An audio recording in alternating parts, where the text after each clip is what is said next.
All right, hello wine drinking people. Time for more of what I've had to drink yesterday, and we're always happy to see our friends from Burgundy, France, one of the greatest wine regions on earth, the most expensive dirt on earth today. If you're looking to buy vineyard land, someone brought Clos de Lambres for $100 million, and they only make 4,000 cases of that wine. Anyways, we had one of the big boys in town, Albert Bichot. They have like 280 hectares of vineyards, and the winery's been around since 1831. They got 6 domains and 4 monopoles, and, these wines are good everyday wines. I'm not going to tell you they're one of the leading producers in Burgundy today, but they do have some outstanding wines, and we do have the winemaker coming in August, so we're going to be doing an event with them.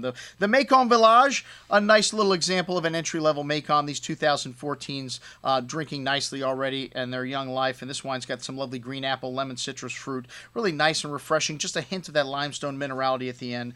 A good little wine at $16.25. The Chablis, a classic textbook Chablis, seashell, kind of lime citrus, really bright and refreshing, that zesty minerality, leaving the tongue salivating for food. A good example of Chablis at $21. The Pouilly Fuisse, that's just a note of that brioche character. You get pear and apple fruit, a lovely whetstone-like minerality character, texture of skim milk, that lemon zest and hints of brioche in the finish. A good little Pouilly Fuisse at $25.50. The Chassagne Montrachet, now we're starting to get in a little more expensive zip code. Candied lemon drop fruit, a hint of lemon vanilla spice here shown on the nose. Good amount of that fruit on the tongue there, showing a nice creaminess to the palate, and that vanilla bean spice at the end. Very good at $69.25. Maybe a little expensive. The Meursault up next, a ripe tropical fruit character to the nose, very forward. Candied lemon, apple, and peach, a touch of honey and white flowers. Nice richness on the tongue, a solid core of that fruit, and lovely freshness and minerality on the end here. This 2013 showing a little honeyed character. Excellent juice, my favorite of the whites thus far at $67, maybe just a little steep. And then the Savigny Beaune 2013, a bit of a leathery note to the nose here. Dark berry fruit, black raspberries, a hint of black spice, a bit rough around the edges, that leathery character at the end at $22.50.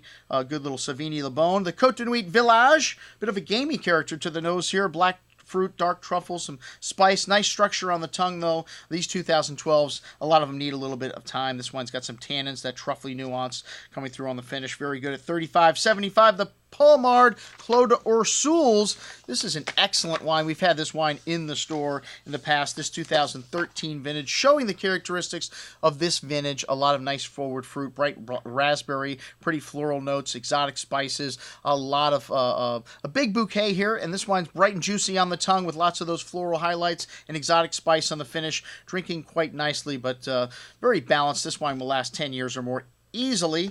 And then the Chateau de Jarnioux Beaujolais. Why do we show Beaujolais at the end of a tasting, man? Especially after such a great wine. Don't bring me down, man. Bring me up.